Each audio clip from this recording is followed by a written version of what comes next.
Namaste everyone. Welcome to the Sattva webinar on business transformation through self-transformation.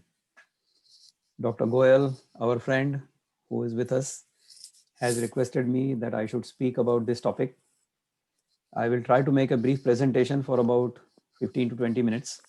I have about 10 or so slides, and then after that, I will request Dr. Goyal to have a conversation with me. So until then, I would request everybody to please mute themselves, and then we will start the presentation. I'm going to start sharing my screen here.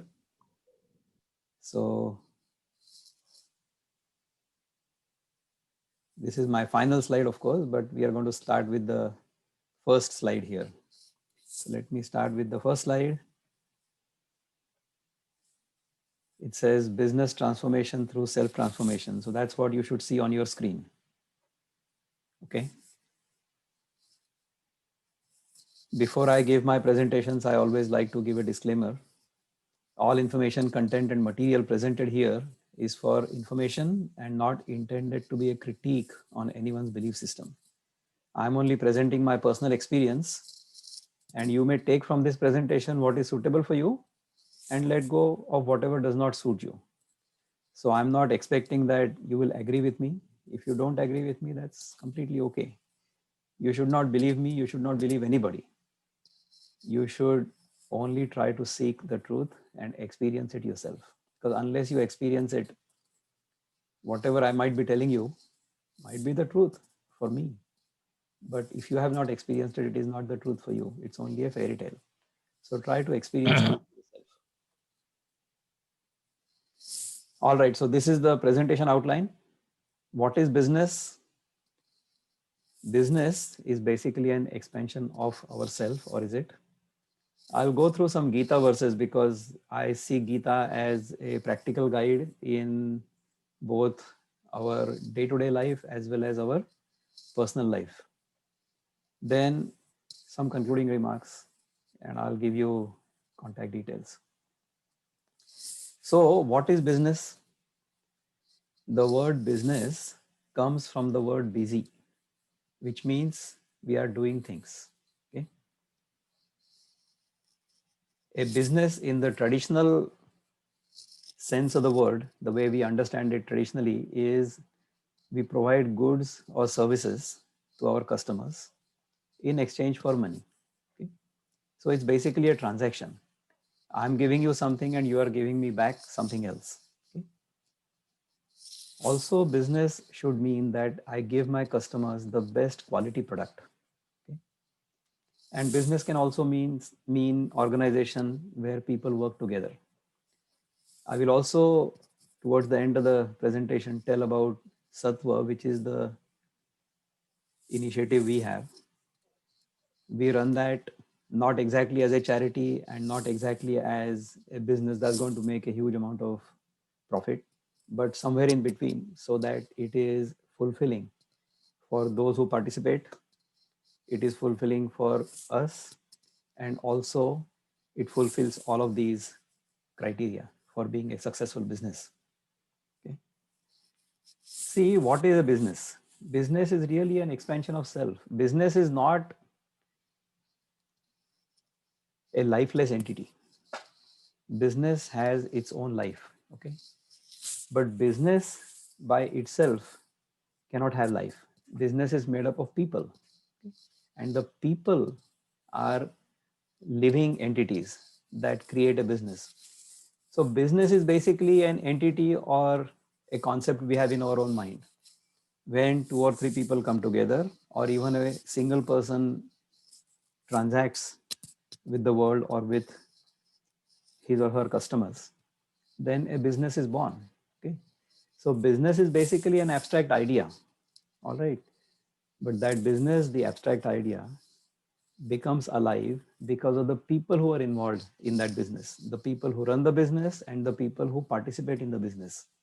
Okay. Now, why does the business want to expand, or why is there an expectation that the business should expand all the time? Because it is human tendency. Human tendency is to expand. Therefore, human beings who come together for a business want the business to expand, isn't it? So what will be the ideal business in today's world? The ideal business in today's world would be all 7.5 billion people on this planet would be my customers. Okay. So the ultimate business would be the one where the goal of the business is to serve or to service the entire 7.5 billion population on this planet. Okay? So business expansion should happen in sync with society and the environment. Otherwise, this business will not sustain. See, if this business or if any business is against or not in sync with the society at large or the environment in which we live, then the business cannot sustain itself, because it will at some point come in conflict with either other people, other businesses, or the environment. And that cannot sustain forever. Okay? Now, for a business, profit is a must. Of course, profit is a must. You cannot do a business as a charity. Okay? I mean, of course, there are non-profit entities or non-profit activities, but an ideal business, for it to sustain, has to be able to provide for all the expenses the business will incur, as well as give some remuneration to the people who run the business. So whether the people who run the business consider this to be a milking cow for, not just milking its own, milking the cow's milk, but towards the end, after the milk is over, then am I milking the cow for its milk? That is something each business person has to decide and think about on one's own before we get into any kind of business. Now, see, I run my life as well as the business I run, or the business I run with other people, the business we run as Sattva team, they are all based on fundamental understanding of who we are. And in fact, we need to understand fundamentally who we are before we can engage in any activity. And where else to find such guidance other than the Gita, which is the essence of all knowledge there is. Okay. So knowledge means Veda. Veda, the word Veda itself means knowledge. This knowledge simply exists. Okay. People who are still within themselves, people who are contemplative in their deepest state of contemplation and stillness, can feel or can understand, can experience this knowledge within themselves. That is called the Veda. The essence of the Veda is Upanishad. And the essence of the Upanishad is the Gita. Okay, so Gita can give us guidance for all aspects of our life. It gives us guidance not just for our personal life, but also our social life, our business life. Okay? So one of the verses I really admire and I contemplate on in the Gita is the verse 13 in chapter 3. It says, Yajna Shishta Shinas Santo Muchante Sarva Kilbishai Bhunjate Te Tvagam Papa Ye Pachantyatma Karanat, which means food taken after performance of yajna provides relief from all kinds of sins. Those who prepare food and enjoy themselves commit sin. Okay, so consider sin as an error or an erroneous activity. Okay, what should not be done? If we do that, then we can consider that as sin. So the simplest thing would be, I'm not hungry, but I eat. If I eat when I'm not hungry, that will be the simplest sin we all indulge in all the time, is it not? Here, food taken after performance of yajna really means the profit I take out. See, I'm going to talk about this from a business point of view.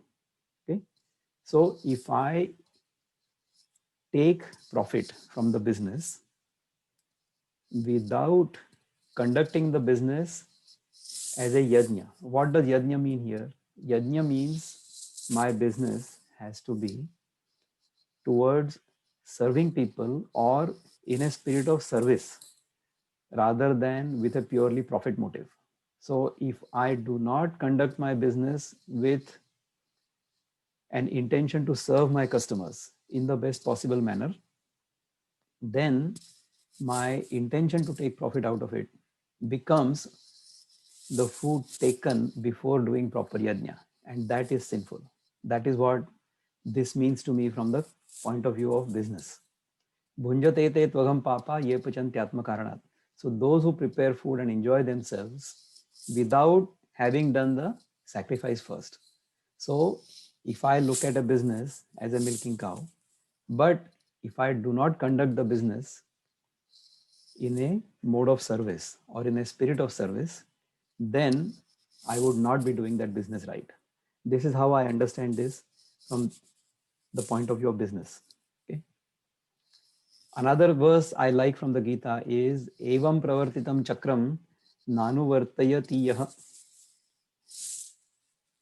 aghayur indriya ramo mogham partha sajivati. So Parth, hey Arjun, this is Krishna telling Arjun or Bhagwan telling us, the one who does not follow the cycle set forth in motion lives sinfully. Living only for the satisfaction of the senses, such a person lives in vain. You see, all of us are here for doing our duty, for doing activity. Okay. We cannot live without any activity. We must conduct activity to be able to sustain ourselves. Okay. Even to sustain our body, we have to eat every day, we have to do some exercise, and to put food on our plate, we have to do some activity so that we can earn that food. Is it not? So everybody has to engage in some activity or the other. Okay. And whatever activity comes our way naturally. Okay. So what are the activities that come our way naturally? We are born in a family. So we work towards the welfare of the family. So that is a duty that comes to me towards my family naturally. Okay. Then what else? I am in a society. So making sure that my activity or my business is not against the interests of the society is my duty. So I should do that. I should engage in an activity that is beneficial for my family. I should engage in an activity that is beneficial for my society. I'm also a part of nature. I'm also a part of this environment. So my activity should be in line with or in sync with or to serve the environment around me. Okay. So my duty is to make sure that my business is not against the environmental quality. Okay. So in fact, being an environmental engineer, I must say this all the time that whatever business I'm engaged in, that business should not have a negative environmental impact. In fact, half of my career was spent doing precisely this, okay, to assess the environmental impacts of various businesses and making sure that those impacts do not impact the environment in a negative manner. Okay. Another verse I like, which most people misunderstand, or this is one of the most misunderstood verses of the Gita, is Karmani eva adhikaraste ma phaleshu kadachana ma karma phala heturbhu mate sangosva karmani. So we have control over only our actions, not over their results. We should never consider ourselves to be the cause of the results of our activities, nor be attached to inaction. See, most of the time, this verse is misunderstood by most people as we have right only over our duty and we don't have any right over the results of the actions we undertake. Now, the word adhikar can be understood as right, and it can also be understood as control. So if we understand the word adhikar as control, then the meaning of this verse becomes crystal clear. Okay, if I am doing something, will I not be entitled to take the results of that action? It will be my right to enjoy the fruits of my action, isn't it? But what this really means is I do have control over my actions, but I do not have any control over the results. What it means is, you see, a result is going to come about if I undertake an action in a certain manner. All right. So, for example, if I happen to be on the fifth or sixth floor of a building, and if I jump from the balcony, assuming that I'm going to fly like a bird, it doesn't happen like that. Okay. The law of gravity is inviolable and I will fall to the ground. Okay. So I have control over whether I jump from the balcony or not. Whether I will fall on the ground or not is not under my control. It is controlled by gravity. What this really means is we have control over our actions, but the results of those actions accrue or happen because of natural law. Various laws of nature will determine what the result of my action is going to be. I have no control over the result of my action. I do have control over my action itself. All right. So I have control over what I eat. But thereafter, what will happen to that food within my stomach, that is not under my control. That is controlled by nature.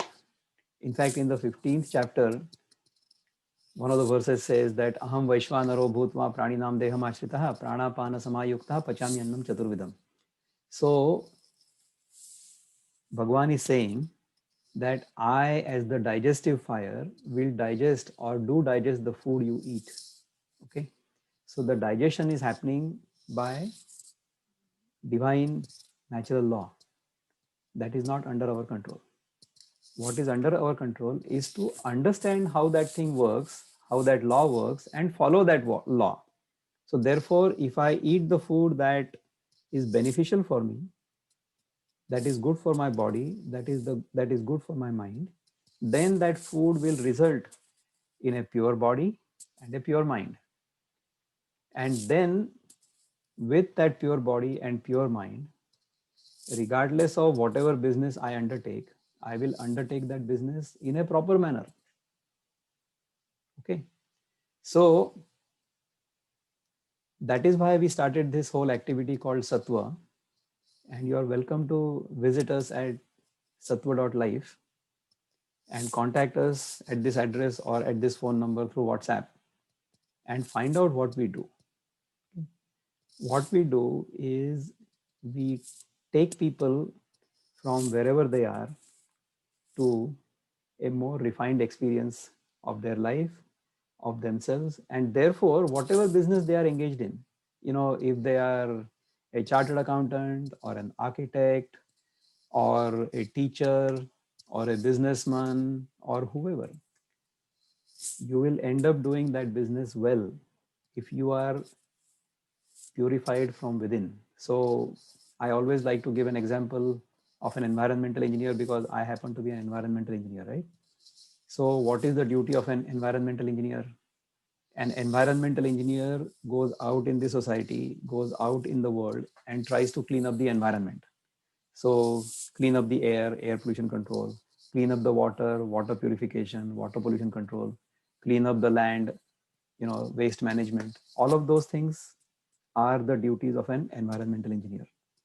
Now, this example I gave many times, but worth repeating. If I want to clean my house, what do? I go to the market, I buy a broom, a jhadu. If that broom itself is not clean, will that broom clean my house? It will not clean my house. It will make it even more dirty. So if I, as an environmental engineer, want to go out and want to clean the environment, should I not make sure that I'm clean from within? So whenever I go out in the society and engage in any kind of business, okay, I have to make sure that I am pure, I am clean from within. See, that purification within starts with the purification of the body, the purification of the mind, and realizing who we are. So through Sattva, we try to explain this to people based on our own experience. We are not trying to teach anybody anything. We are only sharing our experience. So what we suggest is you join us in this journey for at least a month. We have a month-long program for detoxification, mind purification, and taking steps towards self-realization. Okay. So, in conclusion, or some of these concluding remarks are business is built on people. Okay. So, successful business will be built by successful people. Those who are successful within, those who are calm within, those who are balanced within, only then they can run a balanced or a successful business. Successful business is built by people successful within. We have to consider the society as well as environment when we do our business. We want to make sure that our business is not in conflict with society nor with the environment, and we can, or can we change our perspective from selfish, looking at only our own benefit, our own profit, to becoming self-aware through the guidance from the Gita, and make our business both successful for ourselves and for the society. So this is what I wanted to share with you. I would request people to ask questions by either raising their hand or unmuting themselves and ask questions. So we will start here with Dr. Goyal. I will stop sharing my screen here. I will go into speaker view here, and appreciate your listening to me so patiently. Thank you. Thank you, Vikram ji. मैं पहले initially I want to comment one thing, that you have covered the subject in such a short span of time so beautifully. Like वो एक Hindi poet थे बिहारी, उनके बारे में कहते थे बिहारी ने गागर में सागर भर दिया। तो आपने आज गागर में सागर ही भर दिया है। कोई क्वेश्चन तो नहीं रहा मेरे लिए ऐसे कोई विशेष, लेकिन चलिए एक कमेंट मैं कहता हूँ, और वो कमेंट ये है, वो मेरा आपने भी कह दिया है बट मेरा शायद डिफरेंट लैंग्वेज में होगा। कमेंट ये है कि what is business? Business is any transaction happening between two people. Correct. That is a business. Now, this can be between father and son, husband and wife, a professional and a client. I mean, any two people of any, profession or any background.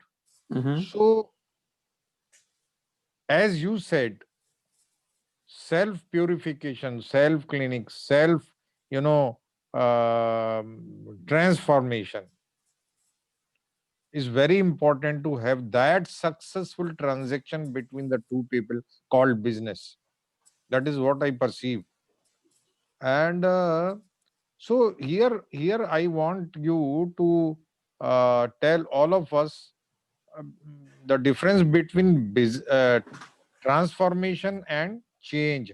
I mean, the topic of today was self transformation to business transformation. So, what is transformation and how it is different from change? Great. Please. So that was a wonderful question. See, change is merely changing our perspective. Okay. Whereas a transformation is we move from one location to another in such a way that the entire thing is completely different. Okay. So, for example, when we are walking towards a mountain, for example, okay. So, as we walk towards the mountain, the view of the mountain keeps changing all the time, right? But when does the transformation happen? Transformation happens when I become the mountain. So truth is like this. See, as long as we look at truth as apart from us, okay, we go closer to the truth, closer to the truth, closer to the truth, and truth appears to us with a different perspective as we go closer to it. So, say in daily or day-to-day language, I will explain this in this manner. Okay, initially I was 80 kilograms. I used to eat all the time. I was very big. Thereafter, I tried to change my habits, and then I reduced the amount of junk food. I started eating the amount of natural food, and then gradually I reduced my weight and I became 65 kilos. Okay, so this is a change. All right, but then I have, see, from Gita's point of view, I always like to explain it in this manner that initially I was, say, tamoguni. Okay, so I was lethargic, I was, selfish and all those things, right? So from that, I changed my perspective. From there to I became, I started traveling towards becoming more sattvic. So Dr. Goyal, I think I can still hear you from the background. So if you are not talking, then maybe whoever is not talking can mute themselves while they are not Sure, talking. sure, sure. Otherwise, I can hear the background. And then somebody I think had requested that my voice was very low. So I'm trying to hold my mic close to me so that you can hear me better. So from tamoguna, we can travel towards, say, rajoguna, right? So, okay, I was lethargic, I was selfish, I gave up all that. Okay, now I have become active in life, I have become more selfless, I'm engaged in activity, right? But there is still that I who is doing it, right? So then, as I am rajoguni, then I try to calm myself down and I engage in meditation, I calm myself down and I have a work life balance and all those things. So I become more calm. Also, I do my activity for helping others. So I go towards sattva. And then when I become, more sattvic, then, I eat only natural food. I get up early in the morning. I do yoga. I teach yoga. Okay. I'm very sattvic. So where is the improvement after this? When we get into this kind of mindset that I am sattvic, but then look at the world is either rajasic or tamasic. That is the worst kind of bandhan, I would call. You know, if I get into this identification of myself as sattvic, then to get out of that is extremely difficult. Okay. So the entire journey towards self-realization or to or towards self-transformation is my notion that I am apart from everybody else. I'm special, I'm extraordinary. That entire concept is completely eliminated. That is called transformation. So change is from tamasic to rajasic to sattvic. Transformation is becoming gunatit. That is what I call transformation. So instead of you trying to pursue truth as something apart from you, you become truth. In that experience, the sense of I completely disappears. There is no longer I at all. I hope this is So can I satisfactory to you. comment here? Yeah, Please. yeah, can. So can I put it this way that change is external and transformation is internal? Number one. Absolutely. The second way of presenting it would be there is a Zen saying, Zedian Zen saying, before enlightenment, chop tree, bring water. And after enlightenment, chop tree, bring water. बाहर से Exactly. देखने में कुछ नहीं बदलता है, बाहर से आप सब वही क्रियाकलाप कर रहे हैं, देखने में वही लग रहे हैं, लेकिन आपके अंदर सब कुछ बदल गया है. बाहर से देखने में सारा ढांचा और लिफाफा एक, ये कंटेंट अंदर बदल गया है. That is transformation. Correct. Thank you so much for making that comment. What I would suggest is, Pooja, our sister, if she is here, then maybe you can read the questions people have asked in the chat, because if I read the chat, then I will get distracted. So if you want to say some questions, if there are any questions in the chat, or otherwise, if there are any other questions from anybody else, maybe they can raise their hand or they can try to unmute themselves and ask the question. Right, there are no questions so far on the chat, so we can have people raise their hand and ask any questions. So can I still ask a question, Vikramji? Yes, please. So the question is regarding the title of the topic. Why? What is self? Number one, define self. I have defined business. You have defined business. Let us be more, elaborate about what is self, number one, and number two, why self transformation is necessary for business transformation. Okay, great. So you see, this is the mistaken notion we all carry about what we are or who we are. So initially, our assumption, most people's assumption is the same, is I am this body, isn't it? That is the assumption. So as long as I consider myself to be the body, then whatever business I do would be to try to have pleasurable experiences for the body.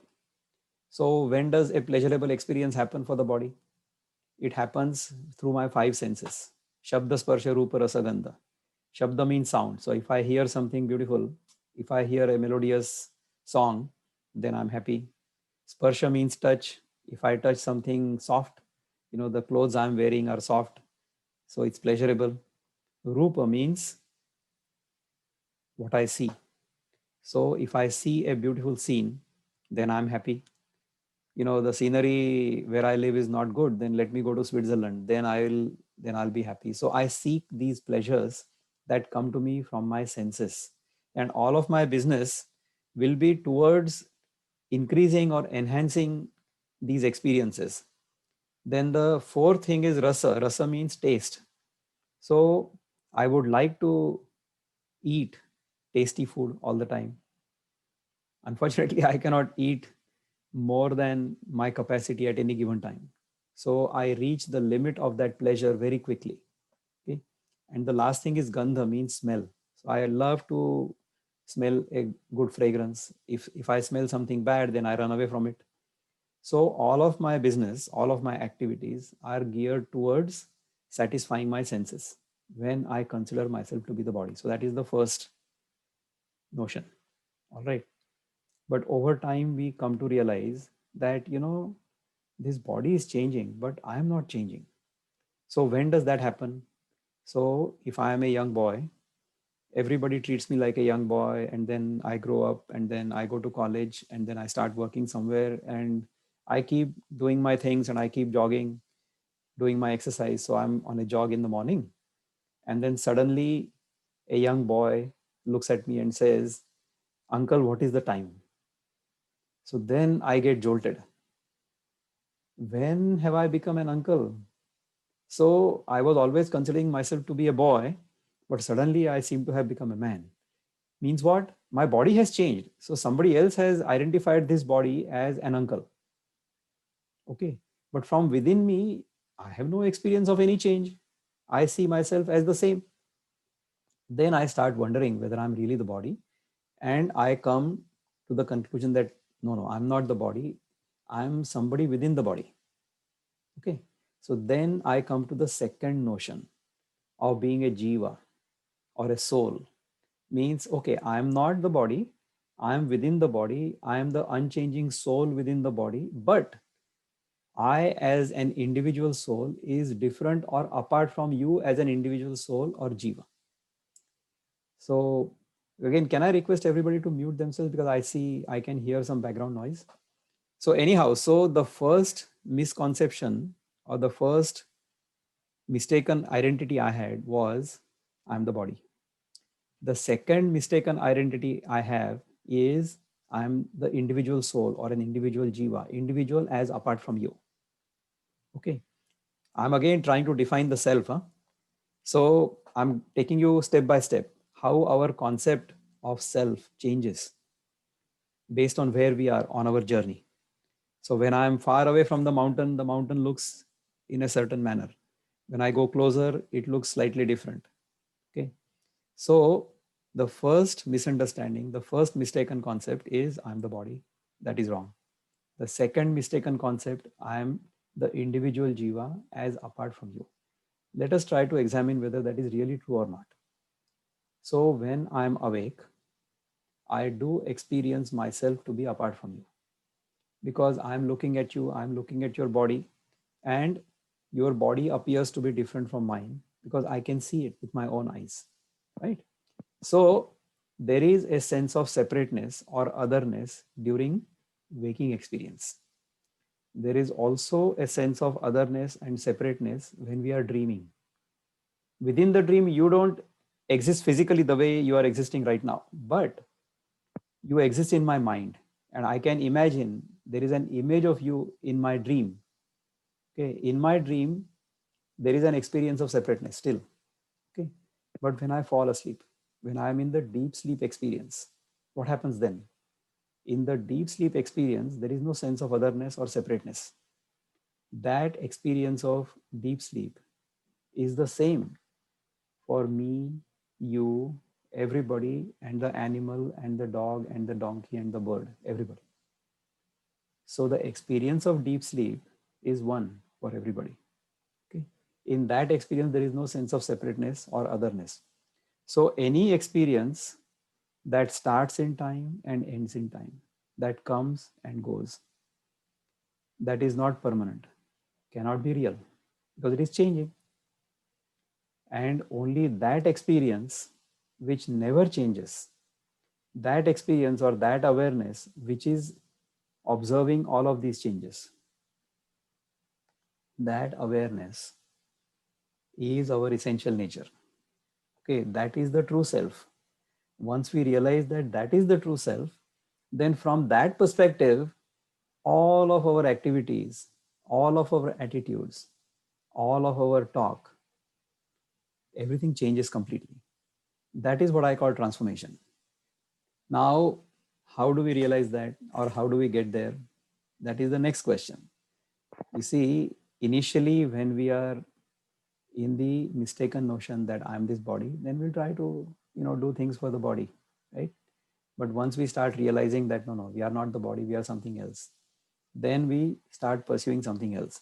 So while we are the body, what we need to do is to do our physical activity, our physical duty to the extent it is necessary in the spirit of service, which is called karma yoga in the Gita. So initially, when we are under this assumption that I am this body, then I have to engage in karma yoga. So activity in the spirit of service. Okay. Thereafter, when I graduate from that and I come under the experience that I am a jiva, I'm apart from the body, then what happens naturally, I start considering myself to be the jiva, and there appears in my mind an entity that is controlling this entire universe. And I name that entity as Ishvara. Okay. And I become reverential towards that entity, towards that Ishvara, and bhakti starts happening. So after karma yoga, then bhakti yoga. In between, there is a dhyana yoga, or what we call the Ashtanga yoga. Because when I start working, even in a spirit of service, or whether I'm doing a business for profit, my mind has to be focused, isn't it? So to focus the mind, there is this entire practice of yoga.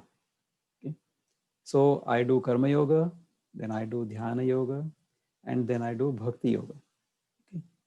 After that, I start wondering who this Ishvara is, who I am revering. Okay. Then when I start asking that question, when I start inquiring, then I get into the Jnana Yoga portion of the Gita. So initially this Karma Yoga is described in 1, 2, 3, 4, 5. Initially we are confused. So that is number one. Then secondly, to clear our confusion, Bhagavan tells us that you are not this body. You are the pure Atma within yourself. Okay. Then I don't understand that. Then the Bhagavan tells me, okay, theek hai, you are not in this awareness yet. So you are considering yourself with the body. So you do karma. So he tells Karma Yoga 3, 4, 5. But then after doing karma, you have to get away from it also, karma sannyas. He teaches that also. Then he teaches dhyana yoga, ekagrata, focusing the mind, chapter number 6. Then thereafter talks about bhakti, all aspects of bhakti. Okay, he talks about his own nature, how he is all pervasive, how everything in this universe is completely pervaded by the divine.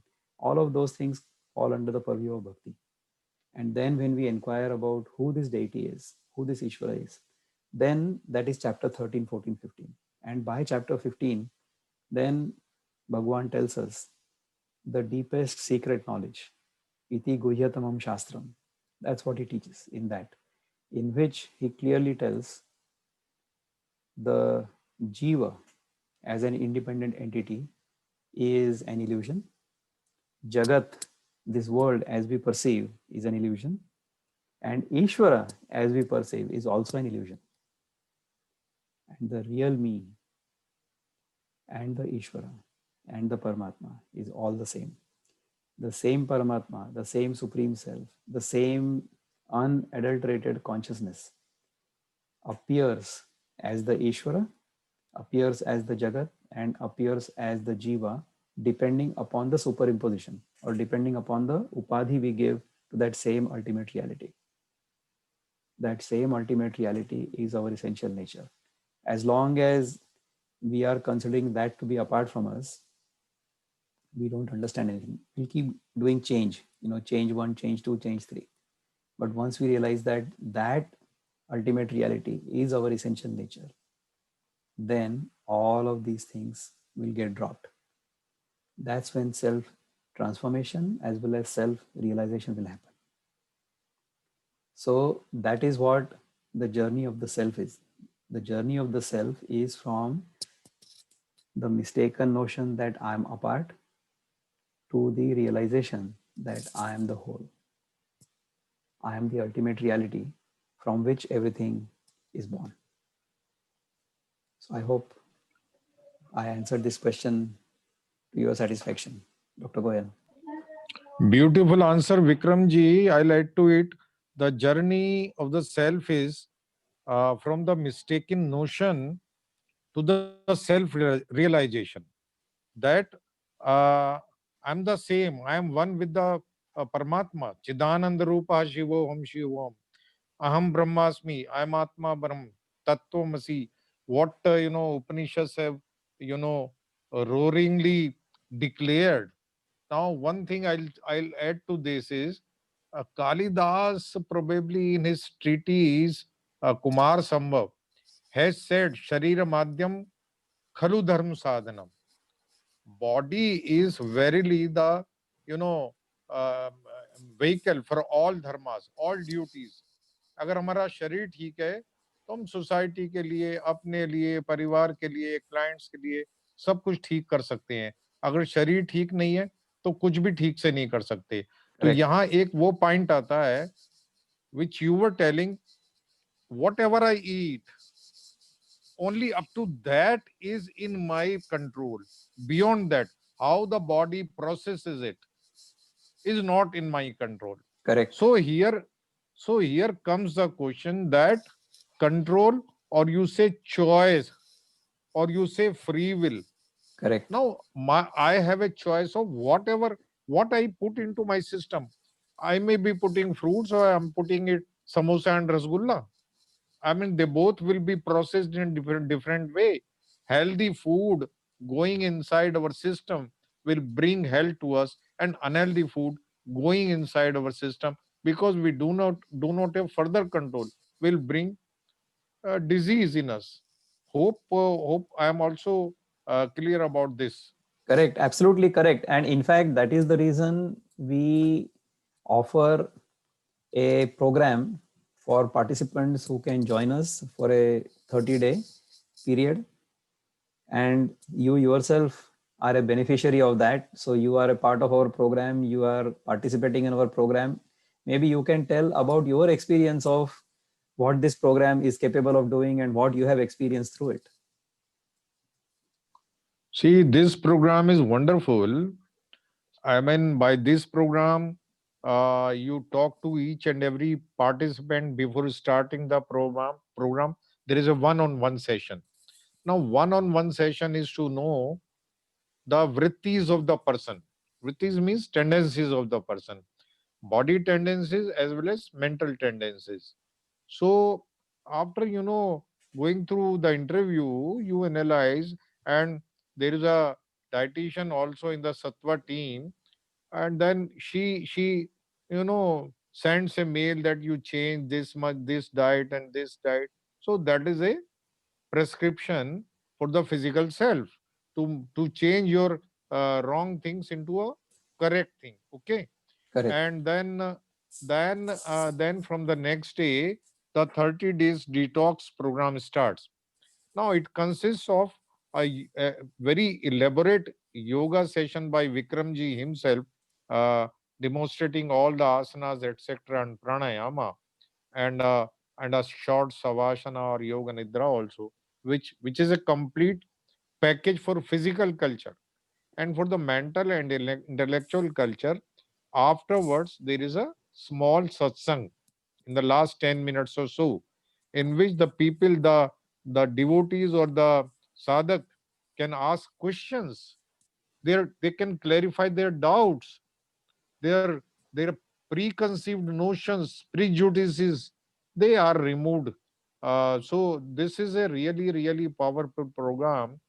And see, it is said that a new habit takes 3 weeks to develop. In the first week, the mind resents.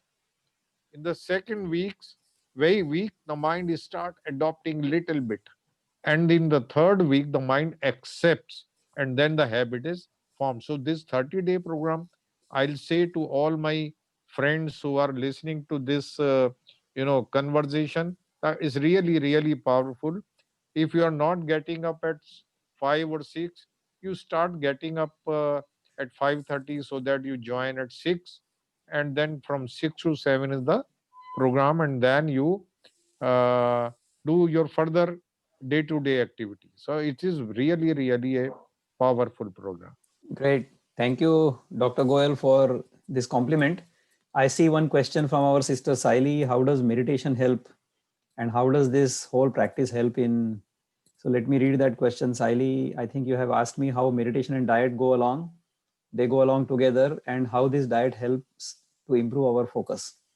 See, what we recommend to people is the first rule of life is you must eat only when you are hungry. Okay, we don't even tell that you should not overeat. So if you by chance overeat, then what will happen? To digest the food you have overeaten, it will take longer for you to digest it. Okay, so then you wait longer. So you fast longer to start eating again. See, ideally, how we should eat? We should eat only until the first burp. So, okay, I start eating when I'm hungry. I eat slowly, I eat mindfully, and then I stop when I burp once. At that time, I have had enough for that meal. Then I try to digest it all day long, and then whenever I'm hungry again, I will eat. So that is the fundamental rule. Okay.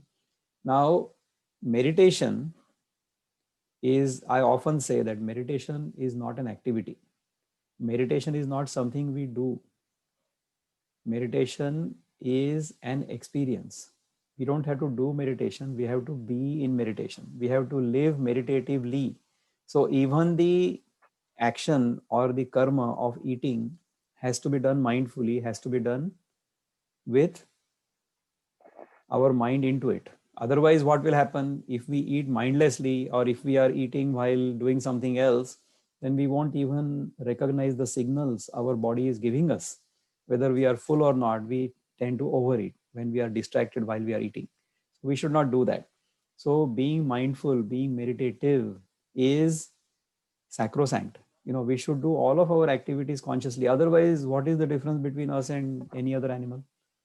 Every other animal will do things impulsively, instinctively, not consciously the way we are able to do. So therefore, we should undertake any and all activities meditatively. So when we do the meditation, or when we engage in the meditation during our yoga practice, see, the yoga practice itself is done meditatively. So for this entire 1 hour, we expect the participants to follow what is going on, which I do on the screen, and not focus on what anybody else is doing.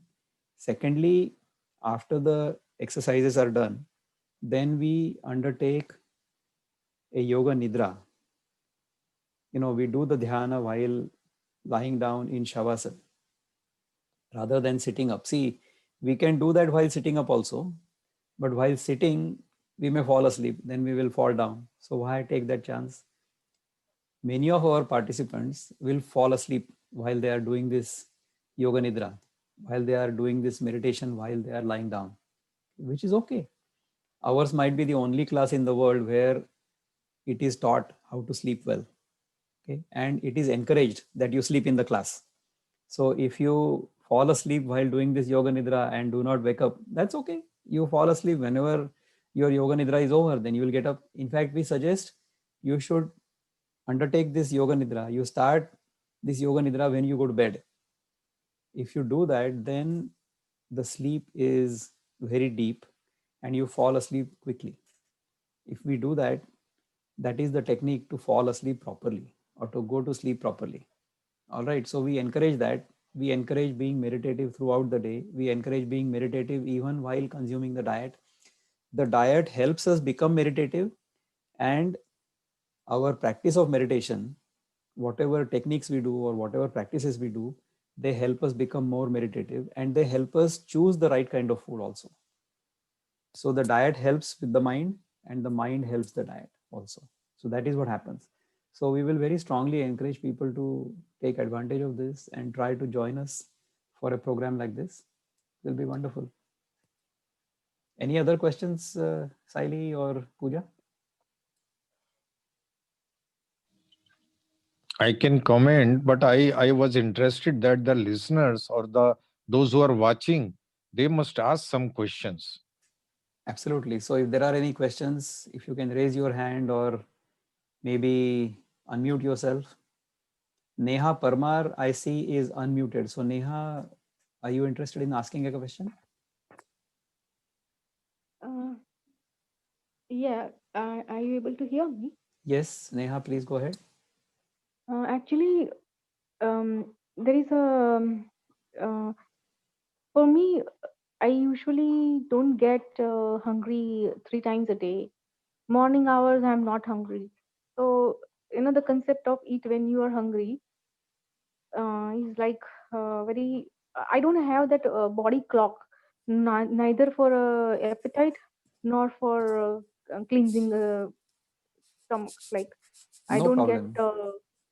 Yeah, so that clock is not there for me. So the sleep is also kind of late.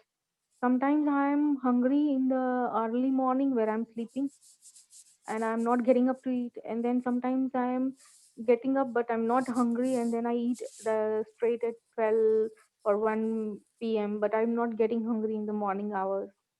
I Correct. usually So follow therefore, what you should opposite do, from. Neha, you Huh? should eat only when you are hungry. What we suggest is there is we do a 15-minute consultation for free. You might Mhm. like to join that. You might like to take advantage of that. Talk to us for 15 minutes free of charge. And then we can suggest to you what next steps you should take, whether you should consult with us only or whether you should participate in the 30-day program. We will make that determination when you talk to us. I think by all means, you should set up an appointment to talk to Mhm. us for your own specific question for 15 minutes, and then we can take it from there. Okay, Great. sure. And then Yeah. somebody else has asked what are the charges for this. So they are given on our website, or you can also talk to Pooja, whose number is given here, and you will come to know more about it. I can tell you that our charges are so low, it's ridiculous. They are extremely, extremely affordable. We spend more money than that when we go out for a dinner with the family. We pay more money than that to our domestic help at home. So it's not much at all. Anyway, it's up to you whether you feel that this is something you should do. Again, as I said in the very beginning, I don't, we don't intend to teach you anything. We intend to offer you to share our experience. It is up to you to learn. तो Mhm. Hindi में अगर कहेंगे तो गुरु किसी को सिखा नहीं सकता है, शिष्य ने सीखना होता है. Mhm. हमारे मन में जो इच्छा विक्रम होती जी, है वैसे. हाँ कहिए कमल जी. मैं उस पे एक ऐड करूंगा, you can not teach someone who is not teachable. That is true. That is absolutely true. And देखिए, हाँ कहिए. I wanted to say Samir wanted to share some experience. Will you allow him to share? Because we have Another few minutes we 5, have. 6. So Samir, why Yeah, don't yeah. you? Samir, you wanted to share your experience? Yes, Vikram, Dada, can you hear me? Yes, please go ahead. Good evening, friends. This is Samir here. I wanted my mother to take this program just to see if it offered any benefits to her health. She is asthmatic and has a high blood pressure. So I thought, what's the harm in trying? As it is, it won't benefit really, because she is already 78 years old, and at that age she is not going to do Surya Namaskar or skipping or jumping. And after doing the program, she achieved a reduction in weight of 5 kilograms, which is astounding. It is, I think, this beauty of this program that enabled my 78-year-old mother to achieve weight reduction. So I think this program is really good, and the benefits are lifelong, a lifetime, as compared to if you go to a doctor for consultation, you get charged for anywhere between 2,000-3,000 rupees for 10 minutes at one sitting. Whereas this program offers you benefits at a price which lasts for lifetime. Not only that, the other members of the family get to participate for free, because they get to know the program, because it happens online. So the cost is actually divided between 2 people or 4 people, depending on the number of members in the family. So considering that this program costs are peanuts. Thank you so much, Samir, for your comments. Let me take the last question here. There is a question from Shera, our sister. She is asking me, can you summarize business transformation? Okay, so the business transformation I was intending to convey to you was, initially we look at any business as a profit-making activity. Okay. Whereas when we look at it from a completely different point of view, we look at the same business, we do the same business, but it is not done purely from a profit motive, but from an attitude of serving the customer. That's all. There is no change in the actual appearance of the business. The business continues as it is. The business will also make a profit. It's not that the business will not make a profit. So whatever we are doing, even as a part of Sattva, we want to make sure that our costs are recovered and we also make some profit. Okay. I'm not intending for this business, or we don't intend that this business to, so that we will become Bill Gates or Warren Buffett or somebody. No, we will not become that. We don't want to become that. We want to make sure that the business is sustainable. The business makes money. Our bills get paid, and our customers benefit. So that is the business transformation. I hope I have answered this question to your satisfaction. If not, of course, you are welcome to call me separately and we will have another conversation. But I want to thank everybody who has come here. And I will like yes, to add one thing, Vikramji, Bataiye. that from Samir's experience, I got a title for a topic for our next, or maybe next to next conversation, and that is, what is health? What he was saying, ki it was not possible for his mother to do jumping, skipping, blood pressure, blah blah blah, and she's already 70 years. So will she be benefited apart from the weight loss, etc.? So let us once cover what is health exactly. This BP or this sugar is not health at all, or not even unhealth at all. So we'll discuss this something. Thank you. Great. Wonderful. Thank you, Dr. Goyal, for participating in this conversation with me. Thank you, everybody, for attending. It's been great to have you. We look forward to our next conversation in the next 2 weeks. We will let you know. It's been a pleasure. Have a wonderful day. I heard Shara say something. Shara, did you want to share anything?